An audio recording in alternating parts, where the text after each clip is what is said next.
Listen up. Welcome back to the Jake Asman Show. Time now for some quick hits. We gotta move quickly. There's no time. Move fast there, come on! And here we go on a Tuesday installment of America's favorite sports talk radio segment. It is time for quick hits right here on the Jake Asman Show. Quick hits this morning brought to you by Tub of Towels Heavy Duty Cleaning.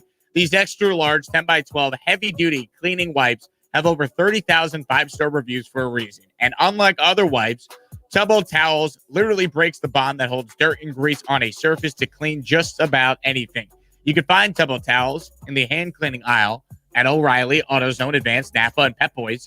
These wipes are not just for your hands. They may start in the garage, but they tend to end up in your home. Tub of Towels are proudly made in the USA. Even though they're tough on messes, they're gentle on hands. Put Tub of Towels to the test and clean up your mess. Additional information can be found at tubotowels.com. We get quick hits rolling by talking about the GOAT, Nick Saban. He has earned a new contract extension that will keep him in Alabama through the 2028 season. You might have heard that Nick Saban's pretty good at his job. He's won 3 of the last 6 national championships. To me, he's the greatest college coach of all time. To me, there's nobody better at what they do in really any sport than what Saban is in college football. And the new agreement is set to pay Saban $8.425 million. And his new deal will include annual increases in salary that could take his average annual salary to more than $10 million over the life of the contract. And let me tell you, he might be underpaid given the fact Alabama wins every year. Alabama sends more players to the NFL than any other school. He always represents the school with class. He puts Alabama on the map as far as, attention every year. He's probably worth more than what he's being paid, if we're being honest. I mean, can you put a price on a guy that's won 3 of the past 6 national titles? Has 7 in total? I mean, hell, he won at LSU before he went to Alabama. It's amazing. Saban, I don't know what he would be doing if he wasn't coaching football, and that's why I think he'll always coach football. Do I think Saban is there in 2028? Your initial reaction might be, Jake, no way. He'll be 77 years old. But who are we to say that Nick Saban won't be coaching there in 2028? How do we know he won't be? What if Alabama keeps winning? You know who should be devastating here in the news of Saban going back to Bama for another 6-7 years? LSU fans, Auburn fans, basically any fan that's not Alabama, because you're going to have to deal with Nick Saban over and over and over again.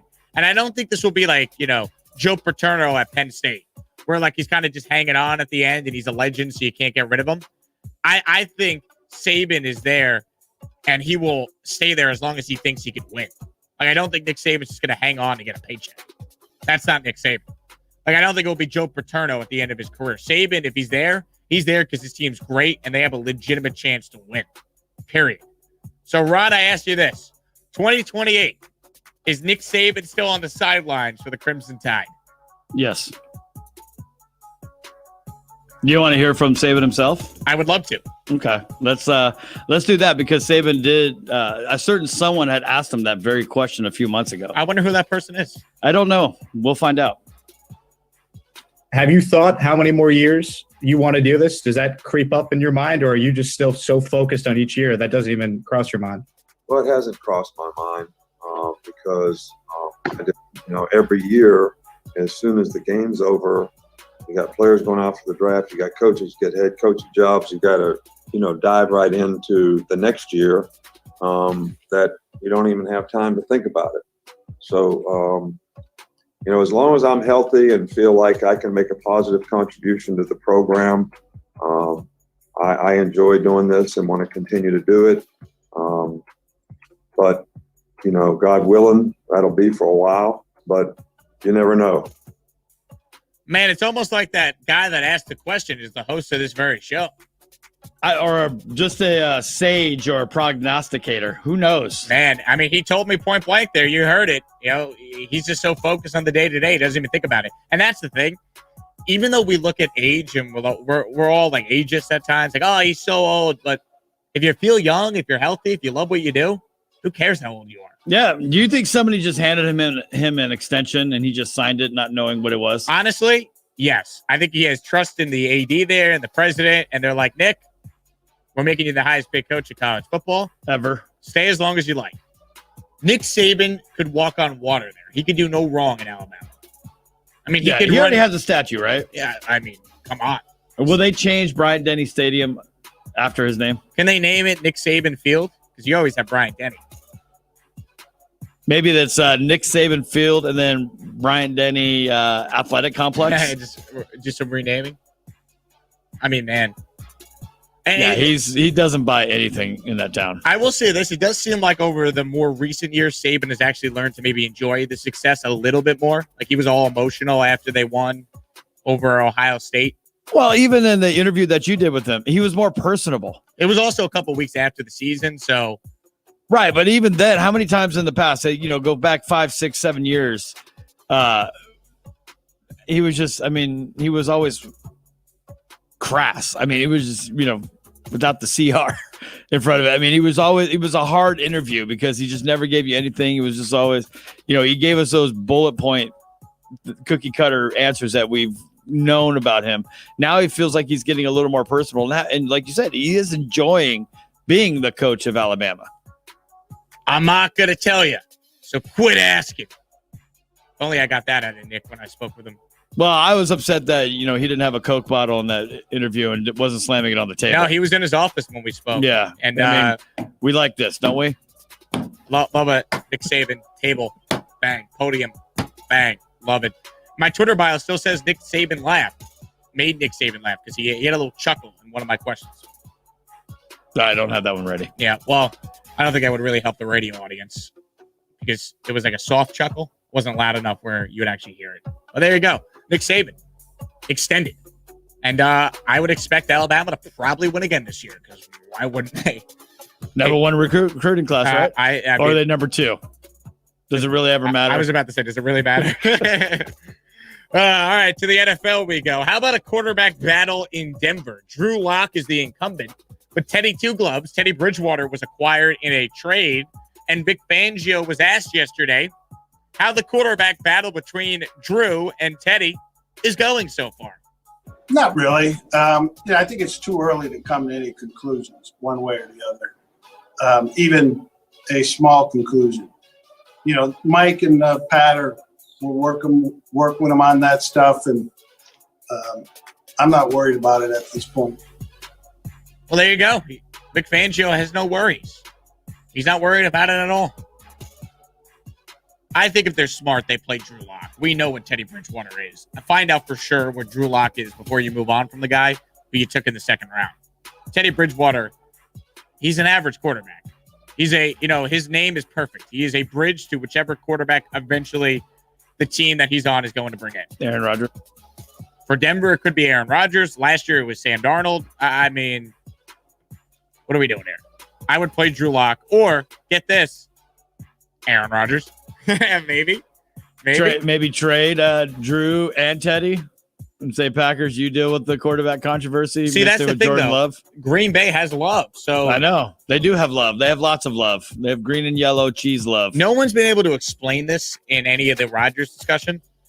If Green Bay moves him around, are they looking for a quarterback back in the deal, or are they actually sold on Jordan Love? If I'm Green Bay and I'm getting rid of Rodgers, and the mindset changes from, hey, are we competing for a Super Bowl or are we building for the future?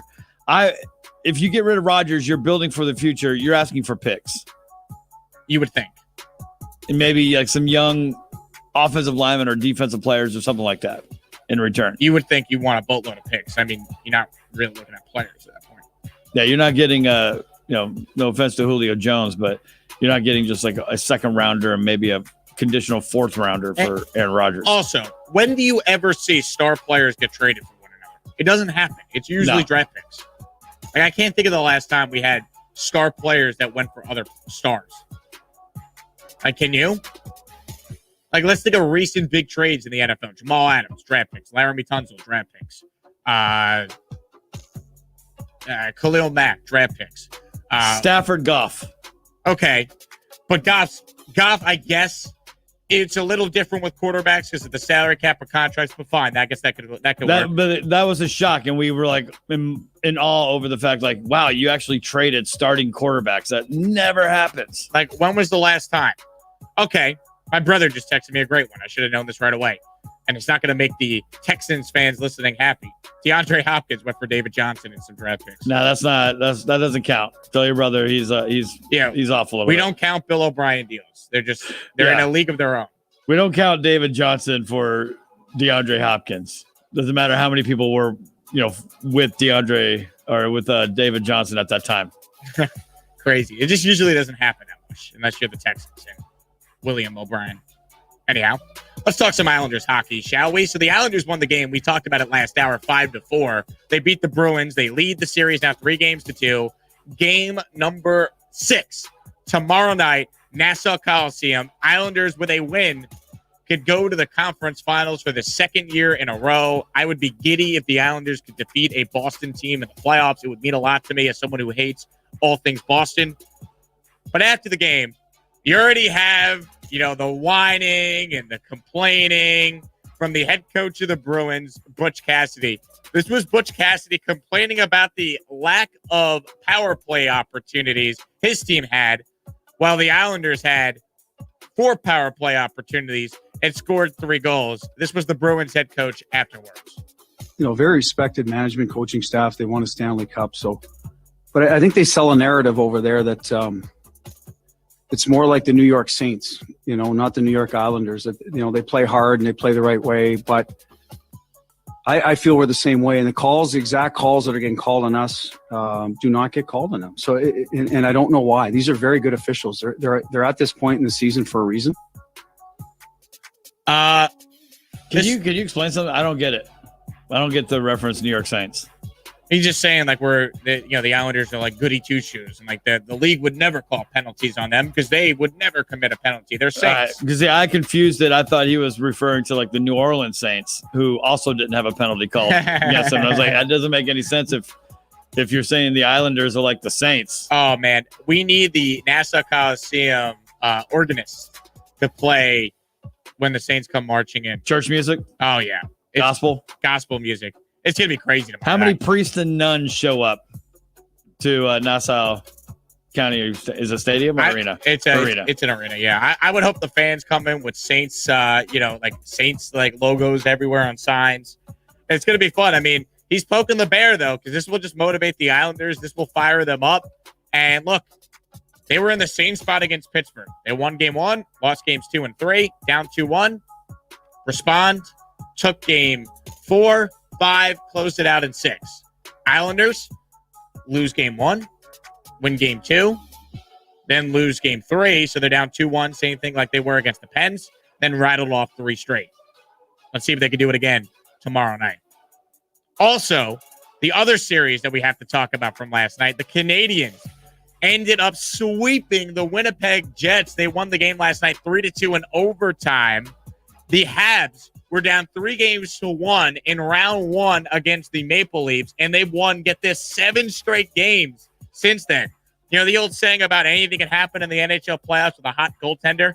Well, how about a team that's just red hot overall? The Canadiens were not great in the regular season. They are inferior talent-wise to Toronto, to Winnipeg. And they go and sweep Winnipeg after Winnipeg swept Edmonton in the first round. Amazing. So Montreal's moving on, and they will face the winner of Vegas and Colorado in that series. Incredible. Now, I know you're wanting the Islanders to win. If there was a second team, would you choose the Canadiens? Yeah, because it's the best story. They're the biggest underdogs left. Will Canada cease to exist if Montreal wins? At least that side of Canada will. Yeah, the French side. Yeah. I mean, the place will go absolutely berserk because you saw how much they were celebrating yesterday. Oh, those fans are incredible. That's all they have. I mean, it's just hockey up there. They love it more than anything. They don't have the Expos anymore. RIP. Yep. RIP to the Expos. Man.